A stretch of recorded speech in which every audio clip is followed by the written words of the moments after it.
Besides from branding, businesses need to comply with country regulation and abide by content display requirement. What is required in the USA by FDA is totally different what is required in Europe or in the MENA region. That's why businesses need to acquire the standards and understand the requirements in order to establish their label and put exact information that they need by the country and what they need to highlight in order to promote the product and have an added value. We're going to go in details on what are the things that needs and to be on the label and that are essential to be on that label. The first thing, you have to write the name under which the product is being sold. Is it cherries? Is it pickles? Is it jams? What is it exactly? And this is something that you need to write. And it's very important to make sure that the language you are you using bilingual or are you using one language in order to make it on the label clear and visible. The second point is ingredient. You have to mention all the ingredients in the label, in the product.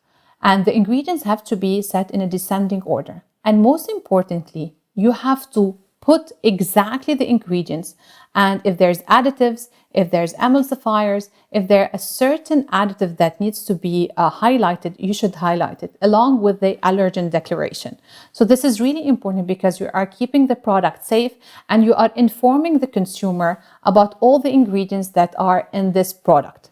Third point is the net quantity for the product. Net quantity differs between a country and another. Some requires grams and ounces, other requires in different units of measure. So it's up to you to understand what does the country need and what are the requirements in order to highlight it on your label. Now, name, address, and contact details for the production, manufacturer, importer, or distributor needs to be highlighted on the product and on the label. The place of origin, if it's manufactured in Lebanon, manufactured in Egypt, it has to also be highlighted on the label as itself. And now you have the expiration date. Expiration date is usually used either as an expiration date or best before.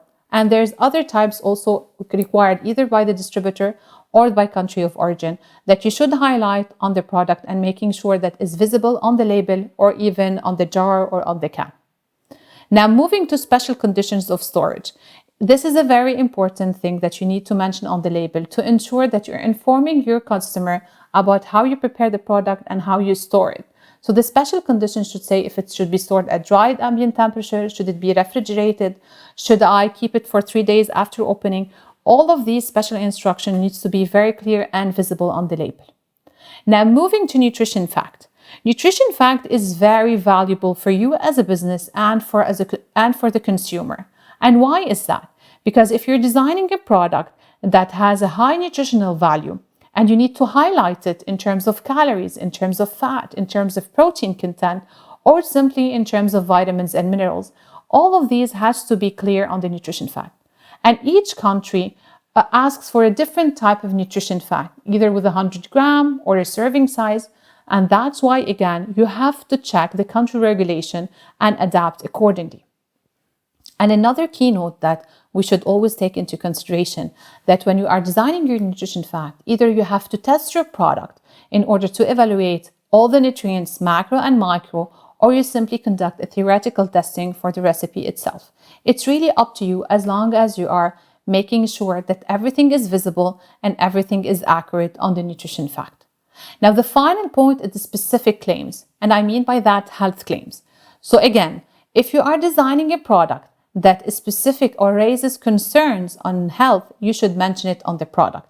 Or if you are highlighting a specific claim, for example, all natural, no additives, 100% natural, gluten-free, suitable for diabetic, you have to make sure that whatever you're putting on the display has to match the requirement of the standards. Because sometimes, again, you cannot put suitable for diabetes in one country, but again, you can put it in another one. Or you can put it sweetened by this ingredient. Another country would say, no, you should not put it on that label. So it's really important to understand the health claims and where you should put it and when you should put it and the importance and relevance to your product. So this is in a nutshell, the label compliance. And again, you always have to remember that when you're designing your label, you have to ensure enough space in order to make it visible and to ensure as well that you are complying with the standards of the country that you are exporting to.